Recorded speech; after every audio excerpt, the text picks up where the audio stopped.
झारखंड के धनबाद से आज एक बड़ी और खुशखबरी भरी तस्वीर सामने आई, जब धनबाद रेलवे स्टेशन पर पुतनूर धनबाद उद्घाटन स्पेशल अमृत भारत एक्सप्रेस का जोरदार स्वागत किया गया। स्टेशन परिसर में इस मौके पर उत्साह और उत्सव का माहौल देखने को मिला। बड़ी संख्या में लोग इस ऐतिहासिक पल के गवाह बनने के लिए रेलवे स्टेशन पहुंचे थे। कार्यक्रम में मुख्य अतिथि के रूप में धनबाद के सांसद ढुल्लू महतो अपने समर्थकों और स्थानीय कार्यकर्ताओं के साथ शामिल हुए। जैसे यह विशेष ट्रेन धनबाद स्टेशन पर पहुंची, यात्रियों और स्थानीय लोगों ने तालियों और उत्साह के साथ उसका स्वागत किया। इस दौरान सांसद ढुल्लू महतो ने ट्रेन को हरी झंडी दिखाकर आगे की यात्रा के लिए रवाना किया। बताया जा रहा है कि यह विशेष ट्रेन पुतनूर यानी कोयम्बटूर से लगभग 2199 किलोमीटर की लंबी दूरी तय कर धनबाद पहुंची है। रेलवे के अनुसार यह ट्रेन धनबाद से 14 मार्च को दोपहर 2 बजे रवाना होगी और विभिन्न महत्वपूर्ण स्टेशनों पर रुकते हुए 16 मार्च को सुबह 11:20 पर पुतनूर पहुंचेगी। रेलवे ने धनबाद और पुतनूर के बीच इस नई अमृत भारत एक्सप्रेस सेवा की शुरुआत की है, जिसे पूर्वी भारत और दक्षिण भारत के बीच कनेक्टिविटी मजबूत करने की दिशा में एक बड़ा कदम माना जा रहा है। यह ट्रेन कई अहम शहरों स्टेशनों से होकर गुजरेगी। इनमें बोकारो, रांची, राउरकेला, संबलपुर, टिटलागढ़, रायगढ़, विजयवाड़ा, काटपाड़ी, सलेम जैसे स्टेशन शामिल हैं और आखिर में यह कोयम्बटूर के पुतनूर स्टेशन तक पहुंचेगी। फिलहाल इस स्टेशन का संचालन साप्ताहिक आधार पर किया जा रहा है, यानी यात्रियों को हर हफ्ते इस नए रेल सेवा का लाभ मिल सकेगा। रेलवे अधिकारियों के मुताबिक पुतनूर से धनबाद तक की यात्रा लगभग 45 घंटे 45 मिनट में पूरी होगी, जबकि धनबाद से पुतनूर तक का सफर करीब 45 घंटे 20 मिनट का होगा।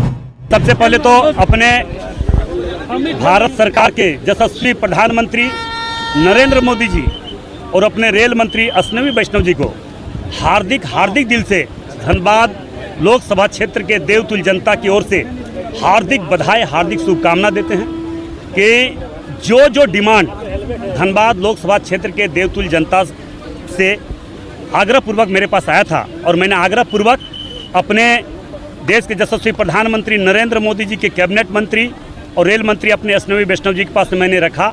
उन्होंने एक एक आग्रह को स्वीकार किया और लगातार हमें 3 महीने में 3 ट्रेन दे चुकी हैं और जो लगातार अभी यहाँ से दिल्ली के लिए, यहाँ से बेंगलोर के लिए, यहाँ से पुणे के लिए, यहाँ से गोरखपुर के लिए, यहाँ से बक्सर के लिए जो ट्रेनें का मांग हमने किया है उस पर भी सहमति जताए हैं और मुझे पूरा विश्वास है जो वादा मोदी जी ने करते हैं उनके हर कैबिनेट मंत्री अश्विनी वैष्णव जी हो या भूपेंद्र यादव जी हो, चाहे शिवराज सिंह चौहान जी हो, चाहे नितिन गडकरी जी हो, हर मंत्री जी के द्वारा उस आश्वासन को पूरा किया जा रहा है।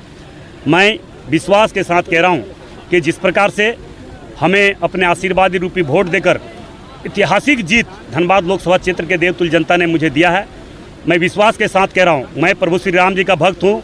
मैं कभी भी झूठ बोलता ही नहीं और कोई भी व्यक्ति इस तरह का आरोप लगा रहा तो हिम्मत है तो हमें बुला ले, हम आ जाएंगे और एक भी आरोप अगर सिद्ध कर दे मैं राजनीतिक से संन्यास ले लूँगा। मगर जब काम अगर होता है तो लोगों को पेट में दर्द होने लगता है, दुख होने लगता है। लगातार धनबाद में इतना काम लगभग 1.5-2 साल होने चला मेरे चुनाव जीतने के बाद, जो आज़ादी से लेकर आज तक इतनी बड़ी कामें नहीं हुई थी, जो काम लगातार भारत सरकार के यशस्वी हमारे देश के यशस्वी प्रधानमंत्री नरेंद्र मोदी जी के नेतृत्व में हर काम हो रहा है, उसको देख के बर्दाश्त नहीं हो रहा विरोधी को। और लगातार हम पर, हमारे देश के यशस्वी प्रधानमंत्री नरेंद्र मोदी जी पर, हमारे पार्टी पर बार कर रहा है। मगर जो व्यक्ति काम करता है, जो व्यक्ति सच्चा होता है, जो व्यक्ति धर्म को मानता है, वो कभी भी देश न राज्य का, क्षेत्र का जनता से कभी धोखा दे सकता है, न गद्दारी कर सकता है। इसलिए मैं लगातार धनबाद को विकास के क्षेत्र में आगे बढ़ा रहे हैं।